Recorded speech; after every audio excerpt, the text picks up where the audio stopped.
Nesse tema da ceia, eu gosto de pensar assim que há aspectos aqui que Paulo coloca, dimensões dessa comunhão, que ficam muito testemunhados na ceia. E que a gente pode pensar a partir delas para ter uma visão equilibrada da comunhão cristã também, né? Porque antes de mais nada, ele vai ressaltar essa ideia de que a nossa unidade, ela é uma unidade em Cristo, né? Eu digo que é a dimensão mística da comunhão cristã, né? Pela ideia da nossa união mística com Cristo, né? Interpretações reformadas na ceia. Eu sou batista memorial, mas eu gosto de aprender com outras tradições. Então, essa questão de que nós, de fato, independente de você achar que está acontecendo na ceia ou não, nós estamos unidos a Cristo de maneira mística, de maneira espiritual. Nós estamos, independente disso se acontece na ceia ou esse estado perpétuo, né? A gente está unido misticamente a Cristo. E se eu estou unido a Cristo e você está unido a Cristo, nós estamos unidos uns aos outros. Isso é um tema que Paulo vai usar para falar da nossa união como corpo, a cabeça, que é Cristo. Então, nossa união com Cristo é uma união de uns aos outros. Isso se dá na ceia. Por que a gente, mesmo a minha tradição memorial, eu posso falar, puxa, é só um memorial da morte de Cristo. Beleza, mas por que tem que comer então? Para lembrar da morte de Cristo, eu posso assistir Paixão de Cristo. Eu vou lembrar do mesmo jeito. Eu posso cantar, eu sei que foi pago um alto preço, eu vou lembrar do mesmo jeito. Eu não preciso comer. Por que comer? Porque tem ali um símbolo, tem ali uma reflexão. Aquele pão, que é o corpo de Cristo, vai fazer parte do meu corpo. Na verdade, eu tô me unindo àquele pão. Agora, se todo aquele pão fala do único corpo de Cristo, todos nós estamos unidos num corpo só. Então, ao receber o pão e me unir ao pão pela digestão, eu estou, na verdade, testemunhando da minha união com Cristo pela fé. E isso é um testemunho de que, a despeito da minha ignorância sobre a Igreja Universal, porque eu não sei todo mundo que faz parte desse corpo, há um corpo em Cristo que independe do meu julgamento a respeito de doutrina, de batismo, de onde que se deve cultuar, se é no monte, no templo. A despeito de qualquer uma dessas coisas, há uma união com o Espírito de Cristo. E isso é muito sério e muito importante para nós pensarmos termos de identidade, por exemplo, hoje. Eu não posso ser um racista porque no corpo de Cristo do qual faço parte, há brancos, negros, árabes, japoneses, aborígenes, indígenas, há gente de todos os lugares, né? E de todas as etnias. Então eu não posso nem participar da ceia de Cristo, porque eu não posso me unir ao corpo de Cristo e dizer que eu sou um com Cristo se eu não disser eu sou um com a igreja de Cristo, com todos esses povos. Eu não posso dizer isso. Eu gosto muito daquela verdade de que os credos que nós subscrevemos, todos eles trazem creio na igreja. A gente crê em Deus, a gente crê em Cristo, a gente crê no Espírito, mas a gente crê na igreja. Crer na igreja é condição em termos doutrinários aqui. Crer nesse milagre da igreja. E da mesma maneira que a morte e a ressurreição de Jesus, por exemplo, que fazem parte do credo, antecedem o próprio credo, a igreja antecede essa própria doutrina, porque ela é essa obra de Cristo. Então, há uma humildade de comunhão que eu devo exercer na ceia. Ao participar da ceia, eu estou dizendo, olha, eu sou um com Cristo, por obra de Cristo, não minha, e Cristo inclui na sua família gente que eu não sei, que talvez eu nem incluiria, mas quem decide é ele, não sou eu. Aquela frase famosa, né, quem tem Deus por pai não escolhe irmão, né?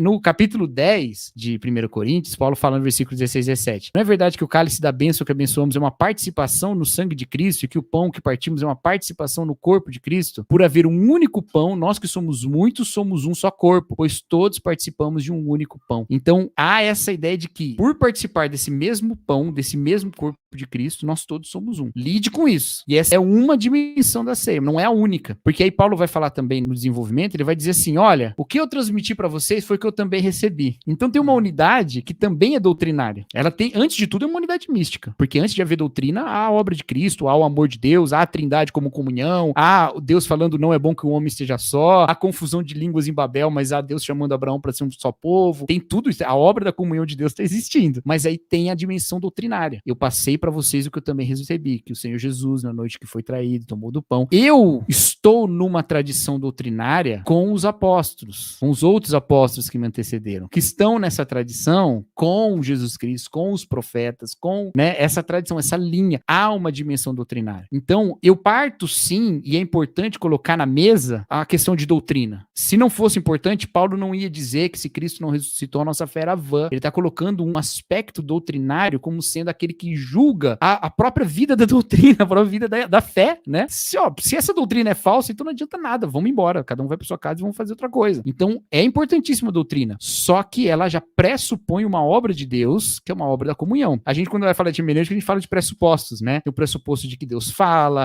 alguns vão ampliar esse pressuposto para falar do pressuposto da unidade das escrituras, né? E pressupostos diferentes para tradições diferentes. Mas um pressuposto que a gente precisa ter para analisar a escritura é o pressuposto da comunidade. Deus Deus deu a sua palavra para um povo, Deus deu a sua palavra para a comunidade. Então a gente precisa pensar nesse aspecto também. É um povo que é formado. Então eu não pego a Bíblia e recebo uma revelação nova a despeito de qualquer coisa. Não. Há diálogo. E esse diálogo vai definir identidade, com certeza, mas vai definir alteridade também. Vai definir quem faz parte do mesmo tipo de confissão e quem não faz parte. E a gente pode, em determinados momentos, falar: olha, isso aqui não corresponde àquilo que Jesus Cristo ensinou. Isso aqui não pode ser dito, eu estou transmitindo o que eu também recebi, porque isso não foi dito